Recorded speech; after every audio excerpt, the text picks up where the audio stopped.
nitwa Ndayambaje Felix, ndi umuyobozi w'akarere ka Gicumbi. Navutse muri 77 ubwo abazi kubara neza maze kugira imyaka 44. Inkomoko ni mu karere ka Burera mu murenge wa Ruhunde. Rero mu bijyanye n'amashuri nize amashuri yisumbuye, nayize muri Dorasare, TTC Dorasare, ariko niga ishami ry'imibare nyasoreza muri Lycée de Kigali, nkomereza muri Université Nationale du Rwanda, icyo gihe niko yitwaga. Niga imibare nabwo mathématique appliquée, ndangiza muri 2006. Nyuma yaho nkora akazi k'uburezi, nigisha ahantu hatandukanye, nkomereza nanone mu cyiciro cya gatatu cya kaminuza masters muri statistique, ariko muri mathématique appliquée n'ubundi niga ibyo bita statistical modeling and actuarial sciences. Mbisoje mba umurezi muri kaminuza zitandukanye, nigisha muri kaminuza y'u Rwanda UR mu ishami ry'ubumenyi n'ikoranabuhanga mu cyahoze ari KISTE, nigisha muri Université y'Abadiventiste Mudende. Nyuma rero nkomeza na zindi université nagiye nigishamo za INIRAC, UTAB, RTUC icyo gihe niko yitwaga, za Ines Ruhengeri, hose nigishaga imibare na statistique n'ibijyanye n'imibare. Rero nyuma yaho nza kuba umujyanama mu nama njyanama y'akarere ka Gicumbi, nanatorerwa kuba umuyobozi w'akarere kuva muri 2018 kugeza ubu ngubu ndi umuyobozi w'akarere. Ku bijyanye n'ubuzima civile busanzwe, ndi umugabo ufite umugore n'abana 3, umuhungu umwe n'abakobwa 2. Akarere ka Gicumbi ni kamwe mu turere 30 tugize igihugu cy'u Rwanda, kakaba kamwe mu turere 5 tugize intara y'Amajyaruguru mu ntara zigize iki gihugu cy'u Rwanda. Rero akarere ka Gicumbi ni akarere gafite mu buryo bw'imiyoborere, gafite imirenge 21, utugari 109, imidugudu 630. Ni akarere kari ku buso bwa kilometero kare 829.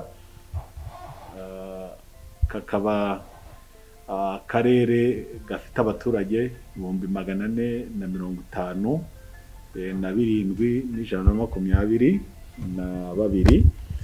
Dufite ingo zigera ku 100,101,604.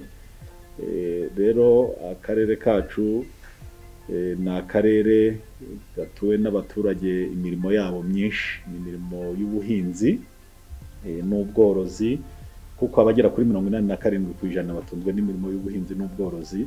Kandi koko nk'uko ari akarere k'imisozi miremire, ni akarere kabereye ubuhinzi, akarere nanone gafite ubworozi buteye imbere, aho ukurikije mu myaka yose itambutse ubona ari gahunda ya Girinka yagiye ifata intera nziza. Dushimira n'umukuru w'igihugu, aho uyu munsi mu karere ka Gicumbi tumaze kugira inka zigera ku 87,760.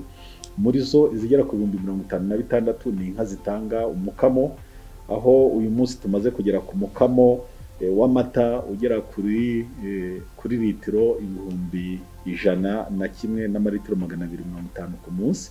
Birumvikana ko uwo mukamo watumye tugira za MCCs, dufite za MCCs zigera kuri 20 ziri hirya no hino mu mirenge, zifasha abaturage muri iyi gahunda yo kugira ngo mukamo ubone isoko. Tunashimira n'uruganda Inyange rukorana n'akarere ka Gicumbi binyuze muri koperative ya Kibu ifite za MCCs 10 kugira ngo umukamo ube wabona isoko. Birumvikana ko rero ibyo dukora byose uwo mukamo unatuma n'umusaruro w'ubuhinzi wiyongera, kubera ko ari ifumbire iraboneka kubera ubwo bworozi.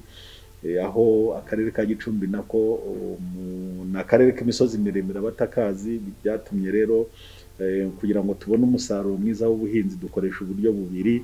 Hari amaterasi yikora, ari byo mu ndimi z'amahanga bita progressive terraces. Tunagira imihigo ya buri mwaka iyo turakora, tukagira nanone n'amaterasi y'indinganire nanone akarere kakaba kamaze kugera ku buso bunini bwa materasi y'indinganire. Rero ubuhinzi nabwo bugahingwa ku butaka buhuje, duhuza ubutaka tugahinga igihingwa gihuje, bihingwa tumenyereye bihingwa muri ibyo bita land consolidation, hari ibigori, ingano, ibirayi, imyumbati mu gice cy'iburasirazuba bw'akarere gishyuha, ndetse n'ibishyimbo, ndetse tukagira n'urutoki ahashyuha. Ariko birumvikana ko kugira ngo tubigereho nuko dukoresha n'inyongeramusaruro. Muri make rero nk'uko mwanabivuze, tunaturiye umupaka muri situation geographique yako, duturiye umupaka duhana n'igihugu cya Uganda mu majyaruguru y'akarere, tukagira nanone n'uturere imbere mu gihugu duhana imbibi, aho mu burasirazuba dufite uturere tugera kuri burasirazuba bw'amajyepfo dufite uturere tugera kuri 2 duhanaho imbibi, mu akarere ka Gatsibo, akarere ka Rwamagana, ndetse tukagira n'akarere ka Gasabo duhana imbibi, tukagira nanone uturere two mu majyaruguru duhana imbibi ni akarere ka Rulindo, akarere ka Burera mu majyaruguru. Abatwumva, igihugu cy'u Rwanda cyahisemo imiyoborere ishingiye ku baturage, ariko nanone bigashingira ko mu iterambere ry'igihugu tugomba kugira inkingi 3 z'imiyoborere. Hari inkingi y'ubukungu, ndetse n'inkingi y'imiyoborere myiza y'abaturage, n'inkingi y'imiyoborere. Mu nkingi y'ubuzima gafite centre de santé 25, tukagira poste de santé agera kuri 68. bivuze ko umuhigo dufite uko buri kagari kagomba kugira poste de santé, ubwo nuko ko tumaze kugira poste de santé zigera, ariko akagari kubatsemo centre de santé ko ntabwo kagomba kujyamo poste de santé. Rero mu bijyanye n'ubuzima duhagaze neza, dufite ibitaro bya Byumba, dufite centre de santé médicalisée ya Rutare. Ubona aho ubuvuzi bwegerejwe abaturage, impfu z'abana, impfu z'ababyeyi babyara bapfa babyara, kwipimisha kw'ababyeyi kwa muganga, ubona hari aho tugeze rero n'ibyo kwishimira. Tunashimira na nyakubahwa Perezida wa Repubulika ko yatwemereye kuvugurura ibitaro bya Byumba, ubu ari kubireba byizihiye ijisho, ari no kubiha abakozi. Ikindi nanone mu miyoborere myiza y'abaturage, iyo tuvuze imiyoborere myiza y'abaturage tureba ishuri, amashuri. Dufite ibigo by'amashuri birenga 140. Icyo dushima muri uyu mwaka w'ingengo y'imari, nk'uko nyakubahwa Perezida wa Repubulika yemereye abaturage, tugendeye ku bipimo bita Human Capital Index, kugira ngo tubizamure tugire ibipimo byiza. Hari intego 2 nyakubahwa Perezida wa Repubulika yahaye abayobozi ko tugomba gukemura ibibazo, cyane cyane ikijyanye no kugabanya ubucucike mu mashuri, kugabanya ingendo abana bakora bajya ku mashuri. Kubw'ibyo rero muri uyu mwaka w'ingengo y'imari, akarere ka Gicumbi twubatse ibyumba birenga 774 bisanga ibindi byumba twari dufite, ndetse n'ibikoresho bijyanye nabyo. Uyu munsi rero mu burezi duhagaze neza, twubatse ibyumba ibigo bishyashya bigera kuri 24 mu rwego rwo kwegereza serivisi y'uburezi abaturage. Mu burezi, abatazi Gicumbi n'abaherukaga kera, dufite université imwe yigenga ariyo UTAB ikora kandi neza, tukagira ibigo by'amashuri yisumbuye byinshi, tukagira nanone n'ibigo by'amashuri y'incuke ndetse n'abanza, kandi n'ayigenga yatangiye kugera hano mu karere ka Gicumbi, ku buryo ubona segiteri y'uburezi ihagaze neza. Icyo turi gukora ni kwinjira mu ntego neza, tukanoza neza ireme ry'uburezi. Kubatse ibyumba by'amashuri 774, kandi dushima ko biri kugana ku musozo kuko tugeze mu mafinisage, ariko n'abana barabikoresha. Ndetse by'umwihariko nkiri mu burezi, akarere kacu nk'akarere gaturiye umupaka, mu rwego rwo kwegereza cyane cyane abaturage baturiye umupaka serivisi zitandukanye, nyakubahwa Perezida wa Repubulika duhaye TVET 2. TVET yubatse mu murenge wa Cyumba, izaba irimo ubukanishi bw'imodoka, izaba irimo gukora amashanyarazi, noneho tukagira na TVET ya Mukarange nayo izaba ari ni TVET ijyanye n'icyerekezo nziza yubatse hafi y'umurenge wa Mukarange, nayo rero ni TVET izadufasha mu gusubiza ibibazo by'abaturage bo ku mpaka cyane cyane urubyiruko. Ariko no muri gahunda y'inyubako z'amashuri zisanzwe dufite izindi TVET 5 twubatse nanone ku bufatanye na Minedike, nazo ziri kuzura ndetse na workshops yazo. Numva rero muri segiteri y'uburezi duhagaze neza, turashima aho tugeze. Ubwo igisigaye nitwe n'ababyeyi kugira ngo tugabanye na drop out mu baturage. Nkuko mubivuze, mu Rwanda iyo hakozwe ibizami by'abana bikorwa mu buryo butatu cyangwa ibyiciro bitatu. Hari icyiciro cy'amashuri abanza, dufite amashuri aza mu mashuri y'imbere, yaba ari amashuri yigenga, dufite Académie de la Salle, dufite King Salomon, ariko tukagira n'amashuri y'ababyeyi asanzwe ya leta, kandi nayo ubona atsinda neza ku kigero gishimishije. Abana bakabona amabaruwa bajyana mu mashuri yisumbuye ku kigero hafi cya 60%. Tukagira rero n'amashuri n'abana bakora ibizami bibakura mu cyiciro rusange bibajyana mu masection cyangwa mu mashami. Uyu munsi dufite ishuri riza muri 7 ya mbere mu rwego rw'igihugu, Santa Maria Karambo. Ni ishuri ricungwa ku bw'amasezerano rya Kiliziya Katolika, ariko riri mu mashuri amaze byibuze imyaka 3 yikurikiranya kandi aza ku mwanya wa mbere. Tukagira rero n'abana bakora ibizami bisoza amashuri yisumbuye. Duhagaze neza, dufite ibigo bitsinda neza, ari TTC de la Salle, ari Dibo Conseil, Groupe Scolaire Dibo Conseil, ari ishuri ry'abapadiri Rwesero, ndetse n'andi mashuri ubona wenda ayo ngayo nayo mpise mvuga za Do Bosco Rushaki. Ubona dufite amashuri ahagaze neza, ndetse n'aya ngaya twivuga ngo n'uburezi bw'ibanze bw'imyaka 9 nabo batsinda neza ku rugero rushimishije, ndetse n'uburezi bw'ibanze bw'imyaka 12 ufasha hano Groupe Scolaire Inyange Byumba batsinda neza ku buryo banarusha nabo mu mashuri ya boarding. Rero numva kuri segiteri y'uburezi navuga ngo duhagaze neza. None ubwo tugiye kugabanya ubucucike n'ingendo abana bakoraga, dufite icyizere ko tuzagera heza hashimishije. Iyi nkambi ya Gihembe ituwe n'imiryango 12,000 birengaho gatoya.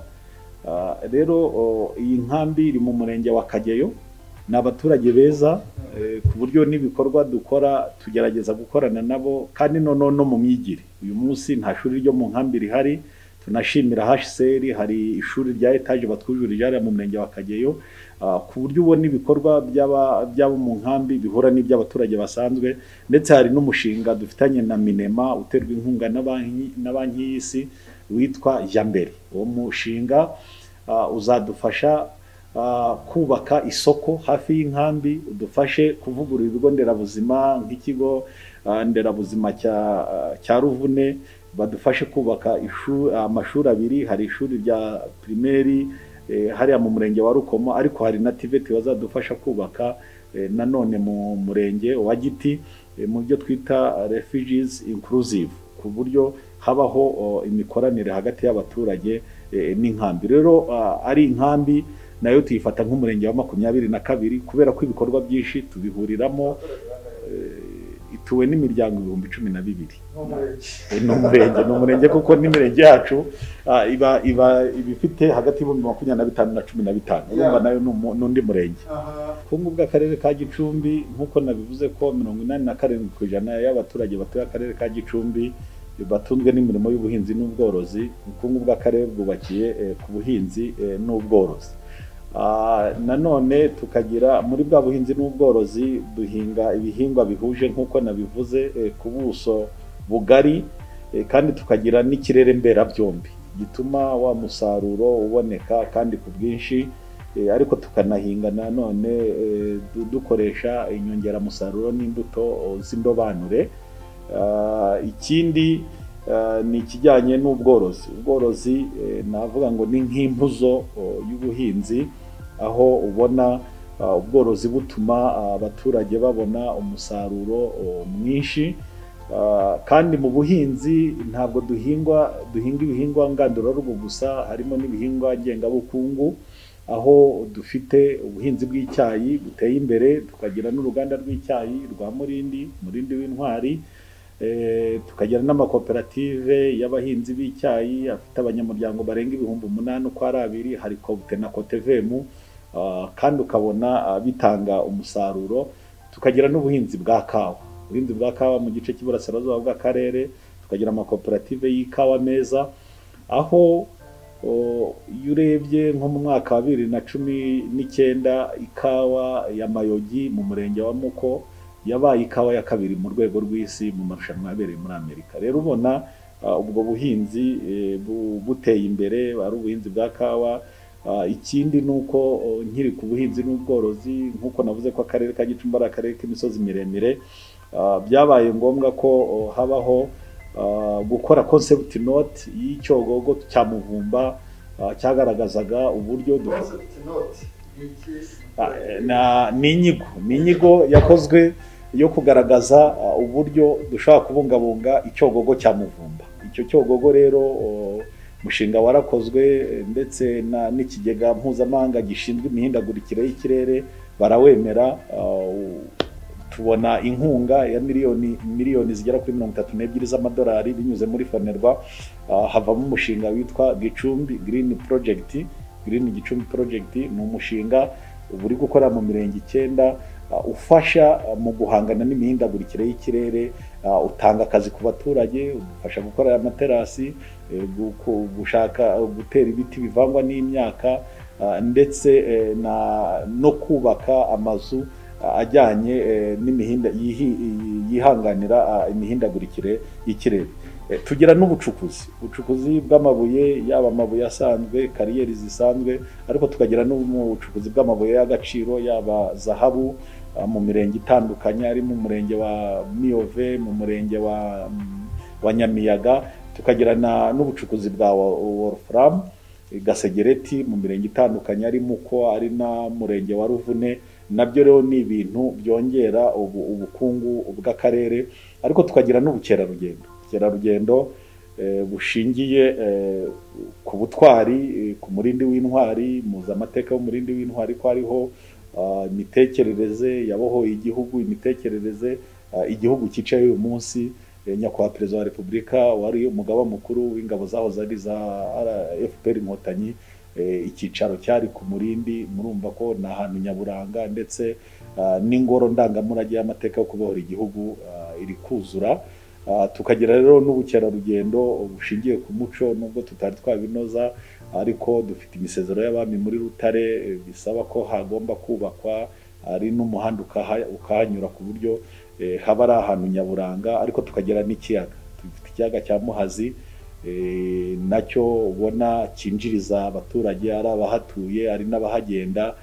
Tukagira rero n'igishanga cy'Urugezi kirimo inyoni zidasanzwe, dusangiye n'akarere ka Burera, ariko ubona nacyo ari ahantu nyaburanga. Tukagira n'amayogi ya Burimbi, n'ibindi byiza nyaburanga biranga akarere. Ariko by'umwihariko mu bukungu byose ntibyagerwaho nta migenderanire. Ubwo ndashaka kuvuga imihanda. Twongere dushimire Nyakubahwa Perezida wa Repubulika ko imvugo ariyo ngiro, yatwemereye umuhanda wa Base Nyagatare.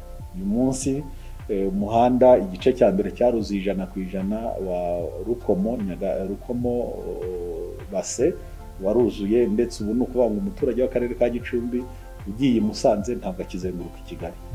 Dufite imodoka zihakora difera n'izindi modoka zikora muri uwo muhanda. N'umuhanda Rukomo Nyagatare nawo uzaca hitwa Burimbi ugakomeza mu karere ka Gatsibo, nawo ugeze ku kigeranyo cyiza cyo kuzura, ku buryo twizera ko mu kwezi kwa 4 mu kwezi kwa 5 umuhanda uzaba nawo wuzuye, noneho Base Nyagatare hakaba nyabagendwa. Bifite byinshi bifasha abaturage nk'uko nabivuze.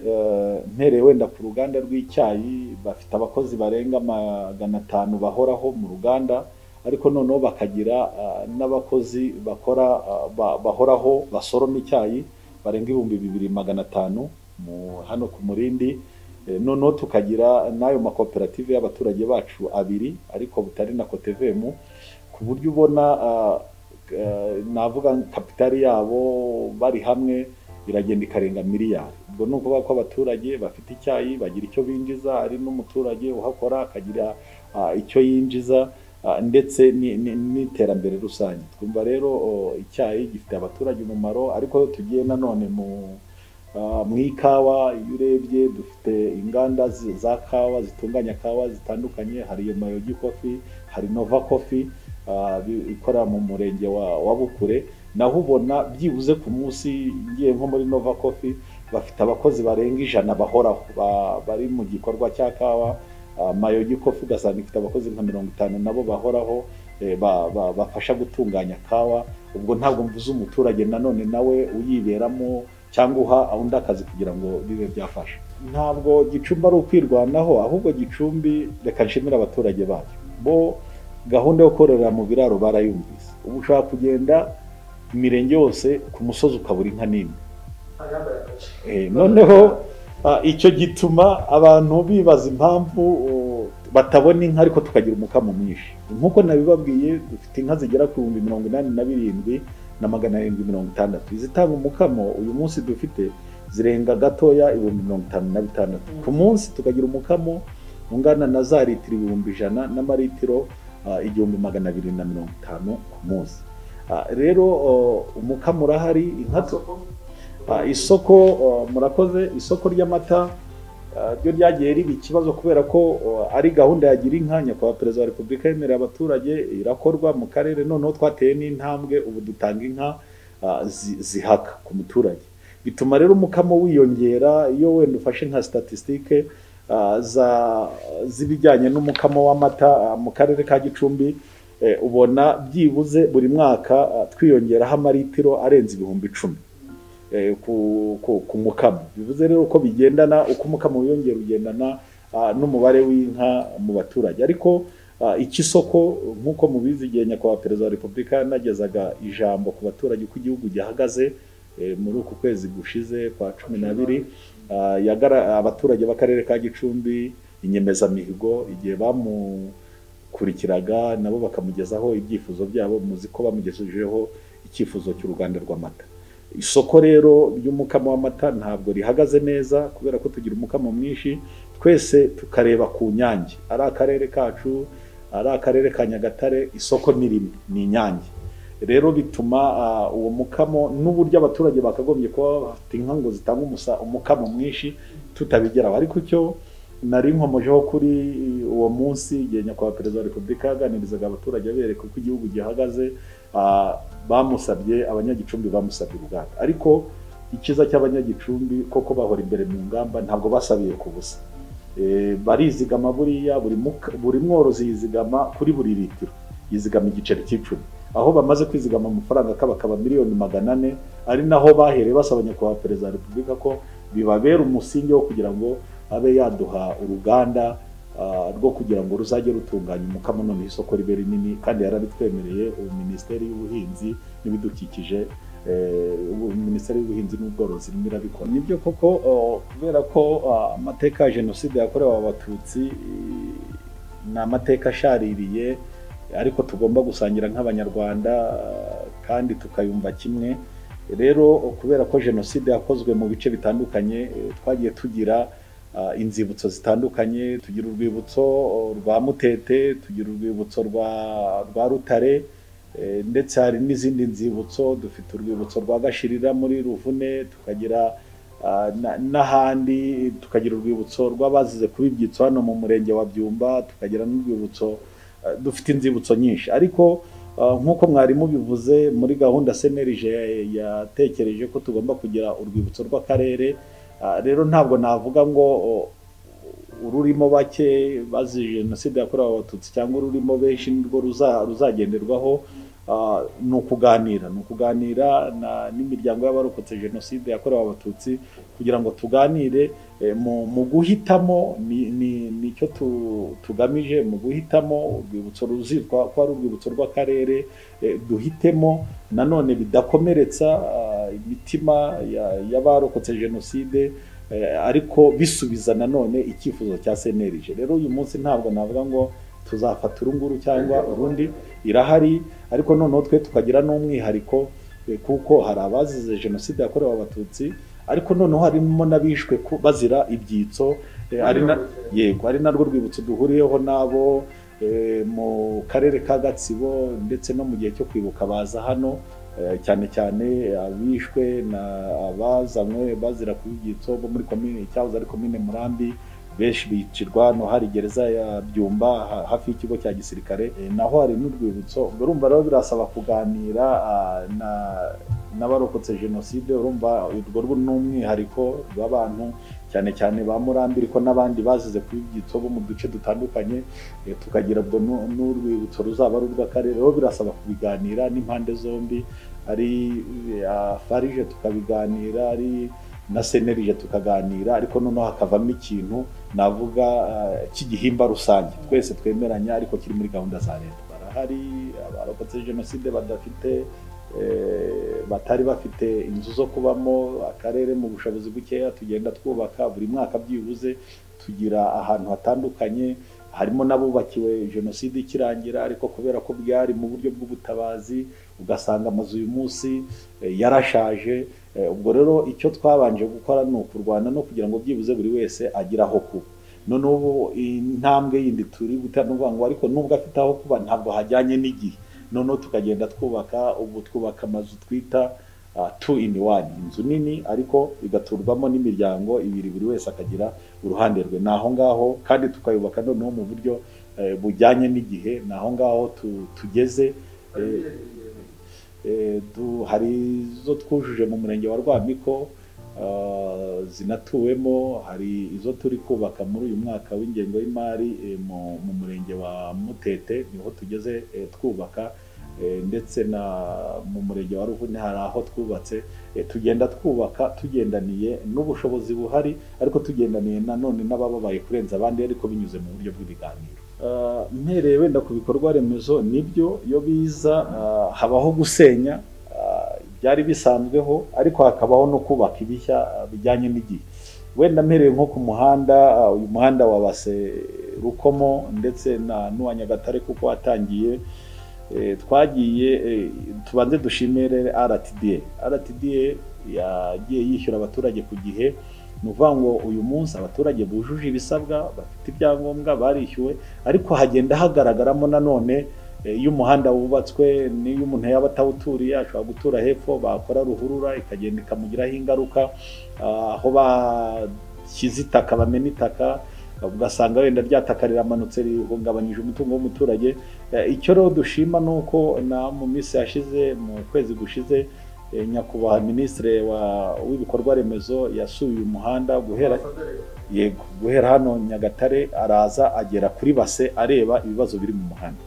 Rero abagenda bagaragaza impungenge zabo bagenda bishyurwa, ku buryo uyu munsi mu karere sinavuga ngo ntabarekarama, ariko dosiye zihari zose zujuje ibisabwa RTD izishyura. Ariko twemeranyije ko igihe umuhanda utari wakirwa n'izindi zaboneka, izindi mbogamizi bemera kuzigiramo uruhare mu kuzisana. Ikindi mwari muvuze ni ikijyanye no kuvuga ngo abaturage bigijwe. Nta muturage wigizwayo haje ibikorwa remezo, ahubwo ahabwa ingurane ikwiye, we noneho agendaniye n'ubushobozi ahawe n'aho ashaka gutura akaba yahitamo ahatura. Ariko nganishe nanone no ku bijyanye n'igishushanyo mbonera cy'akarere ka Gicumbi, turashimira inama njyanama, hari icyo yari yaratoye kigiye no kuvugururwa, ndetse n'ikigo cy'igihugu gishinzwe imyubakire Rwanda Housing, hari icyo igishushanyo mbonera basohoye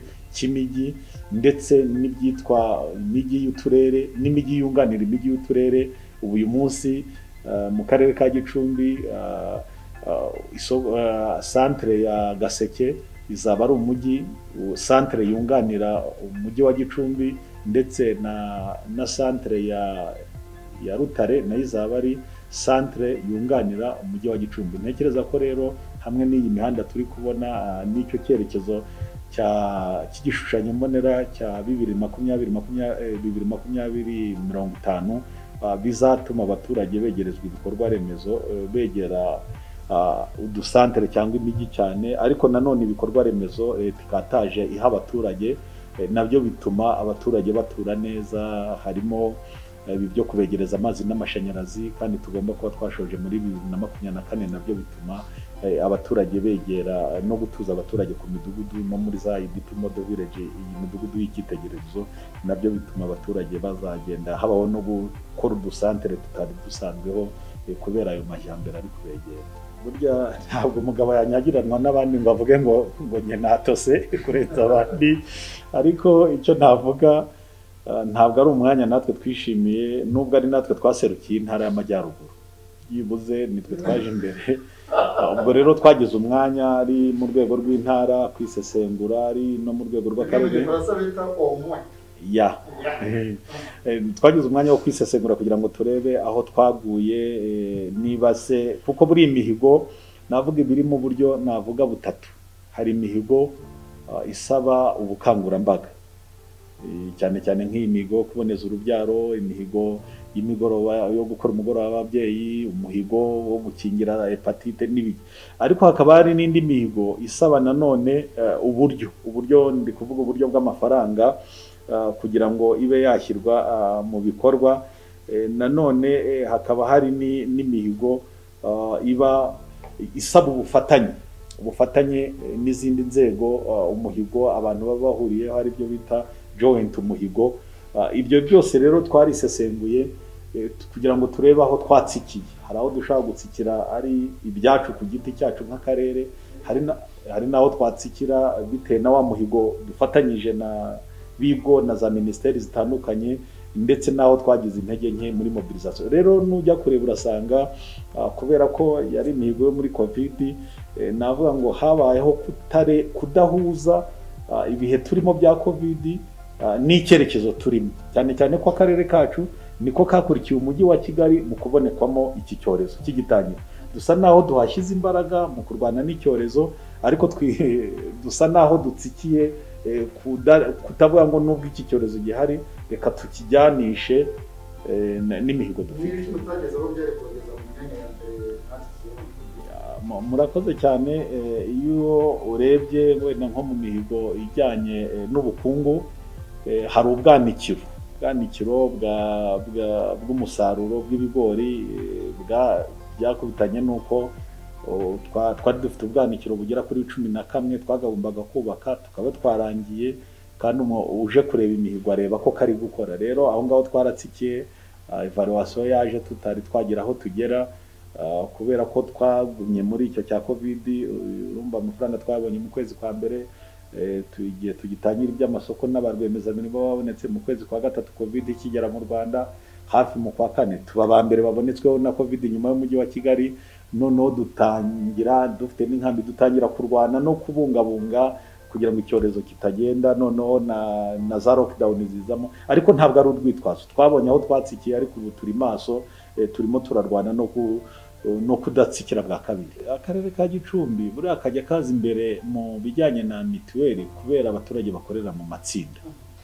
Gukorera mu matsinda kwabo rero usanga nk'uko navuze abaturage benshi ko ari abahinzi n'aborozi, abenshi baganaga n'ibigo by'imari za sako benga ibigage, reka aricyo navuga ubucuruzi bushingiye buriya bw'umuturage wo hasi, akaka amafaranga akinika amasaka, uwinitse amasaka akayagurisha ku muntu wenga ikigage nawe akaranguza ko ufite akabari. Rero kubera ko iyi secteur navuga y'utubari yahagaze, byatumye naba abaturage yashenye, ari uwinika amasaka, ari wa wundi yinitse, hari uwo yagurisha yakenga ikigage, wa wundi wenze ikigage arakiranguza, hari n'undi ufite patante ufite akabari ugicuruzamo, kandi abaturage benshi niyo business yasaga nayo ibatunze. Ubwo rero haje covid, byatumye n'utubari tutemewe, bituma igipimo cy'ubukungu bw'abaturage bacu muri ubwo buryo kiragabanuka, bituma n'aya matsinda, nubwo abaturage bacu bari imbere muri mituweli, ubu turi akarere ka gatandatu niba ntibeshye, na gahunda ya ejo heza, bituma bisa naho bitsikiye, ntitwihuta uko byari bikwiriye. Iyo urebye gahunda y'ubumwe n'ubwiyunge binyuze biganiro bitandukanye ubona mu karere ka Gicumbi igenda itera intambwe. Tunashimire abafatanyabikorwa bacu bayirimo, harimo iyi gahunda ya Mvura Nkuvure sociotherapy, dufashwamo na EAR, harimo Justice pe dufatanya na Kiliziya Gatolika na Komisiyo y'Ubumwe n'Ubwiyunge, harimo ibiganiro bitandukanye, hari ibiganiro bya Ndi Umunyarwanda, kugira umwanya wo kuganira amatsinda atandukanye, kuganiriza abagororwa binyuze muri iyo gahunda ya sociotherapy kugira ngo bemere abemeye icyaha banasaba imbabazi. Ukabona hari intambwe yatewe navuga ishimishije mu karere ka Gicumbi. Icyo twari dusigaranye cyari imanza, kurangiza imanza za gacaca kugira ngo abangirijwe imitungo nabo babone ubutabera. Turashima intambwe tumaze gutera kuko twari dufite imanza nyinshi, ariko ubu ngubu tusigaranye imanza zitageze kuri 5 zitarangijwe. Nabyo ukabona nabwo ukabona abaturage uko bazumva n'ibibazo birimo, ukabona birumvikana, ubona hari intambwe igenda iterwa. Rero bikanajyana n'ikindi mwarimu uvuze kijyanye n'ingengabitekerezo ya jenoside. Wenda iyo dufashe mu bihe bitandukanye mu myaka ishize, wabonaga hari imvugo zo gupfobya jenoside yakorewe Abatutsi, ariko uko ibi biganiro bya Ndi Umunyarwanda, izi gahunda z'ihuriro ry'ubumwe n'ubwiyunge, urugero ruciye ingano ku rubyiruko, ubona hari icyo nakwita umurongo mwiza, cyane cyane ko urubyiruko rufite forum cyangwa se ahantu henshi bahurira bakaganira. Hari urwo rugero ruciye ingando, hari intore ku rugerero. Noneho ugasanga izo forum zihuza urubyiruko rwacu biratuma na ngengabitekerezo ya jenoside itaba ifite imbaraga mu karere kacu ka Gicumbi. Ariko birumvikana ko ni ukudakura mu ruge, ni uguhozaho abantu ntitwirare, n'abantu bakajya bagenda bisuzuma.